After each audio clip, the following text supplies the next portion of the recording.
एकादशोऽध्याय डुंडुभ की आत्मकथा तथा उसके द्वारा रुरु को अहिंसा का उपदेश। डुंडुभ ने कहा, तात, पूर्व काल में खगम नाम से प्रसिद्ध एक ब्राह्मण मेरा मित्र था।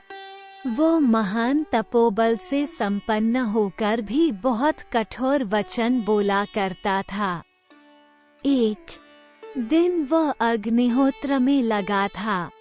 मैंने खिलवाड़ में तिनकों का एक सर्प बनाकर उसे डरा दिया।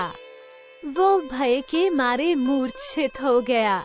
1-2 फिर होश में आने पर वह सत्यवादी एवं कठोर व्रती तपस्वी मुझे क्रोध से दग्ध सा करता हुआ बोला। 3 अरे, तूने मुझे डराने के लिए जैसा अल्प शक्ति वाला सर्प बनाया था, मेरे शापवश ऐसा ही अल्प शक्ति संपन्न सर्प तुझे भी होना पड़ेगा। 4 तपोधन, मैं उसकी तपस्या का बल जानता था, अतः मेरा हृदय अत्यंत उद्विग्न हो उठा और बड़े वेग से उसके चरणों में प्रणाम करके हाथ जोड़ सामने खड़ा हो उस तपोधन से बोला, स्खे, मैंने परिहास के लिए सहसा ये कार्य कर डाला है। ब्रह्म, इसके लिए क्षमा करो और अपना ये शाप लौटा लो। मुझे अत्यंत घबराया हुआ देखकर संभ्रम में पड़े हुए उस तपस्वी ने बार बार गर्म सांस खींचते हुए कहा, मेरी कही हुई यह बात किसी प्रकार झूठी नहीं हो सकती।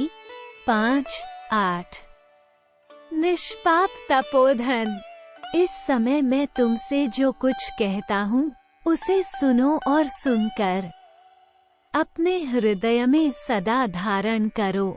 9 भविष्य में महर्षि प्रमति के पवित्र पुत्र रुरु उत्पन्न होंगे। उनका दर्शन करके तुम्हें शीघ्र ही इस शाप से छुटकारा मिल जाएगा।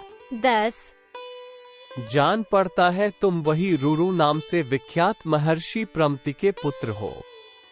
अब मैं अपना स्वरूप धारण करके तुम्हारे हित की बात बताऊंगा। 11 इतना कहकर महायशस्वी विप्रवर सहस्रपाद ने डुंडुभ का रूप त्याग कर पुनः अपने प्रकाशमान स्वरूप को प्राप्त कर लिया।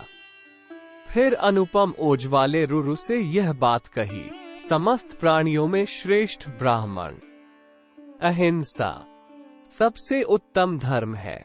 12-13 अतः ब्राह्मण को समस्त प्राणियों में से किसी की कभी और कहीं भी हिंसा नहीं करनी चाहिए। ब्राह्मण इस लोक में सदा सौम्य स्वभाव का ही होता है, ऐसा श्रुति का उत्तम वचन है। 14 वो वेद वेदांगों का विद्वान और समस्त प्राणियों को अभय देने वाला होता है।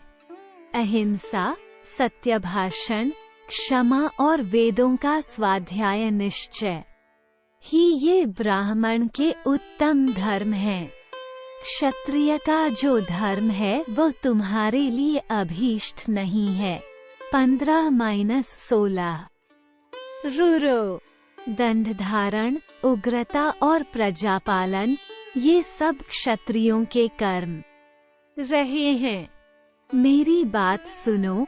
पहले राजा जन्मेजय के यज्ञ में सर्पों की बड़ी भारी हिंसा हुई। द्विज श्रेष्ठ, फिर उसी सर्पसत्र में तपस्या के बल वीर्य से संपन्न वेद वेदांगों के पारंगत विद्वान विप्रवर आस्तिक नामक ब्राह्मण के द्वारा भयभीत सर्पों की प्राण रक्षा हुई। 17-19 इति श्री महाभारते आदिपर्वणि पौलोम पर्वणि डुंडुभ शापमोक्षे एकादशोऽध्याय। 11